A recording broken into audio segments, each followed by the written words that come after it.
Hello friends, আজকে তোমাদের সাথে শেয়ার করব আমাদের বাড়িতে প্রতি বছর শীতকালে কি কি সবজি চাষ করা হয়। দ্য ভিলেজ গার্ল পিয়ালি চ্যানেলে ওয়েলকাম। সকাল সকাল উঠে দেখি দিনের পর দিন আমাদের গ্রামে অনেক ঠান্ডা পড়েছে, আর এদিকে আমার মা রান্না বসিয়েছে কারণ আমার দাদা যাবে কাজে। তারপর মা চাউমিন করছে, তাই তোমাদের সাথে একটু শেয়ার করলাম। আর আমি আর মা এখানে খেতে বসে গেছি, আর খেতে খেতে অনেক গল্প করছিলাম। এবার আমি তোমাদের দেখাবো যে আমাদের ছোট্ট বাগানে কি কি গাছ রয়েছে। এগুলো সব কিন্তু আমার ছোট কাকা বসিয়েছে। দেখো, কত ছোট গাছে ফুলকপি ধরেছে।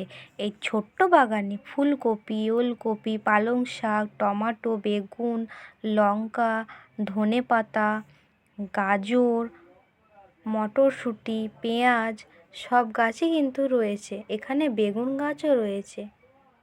আর এখানে দেখো একটা ছোট্ট মটরশুঁটি হয়েছে।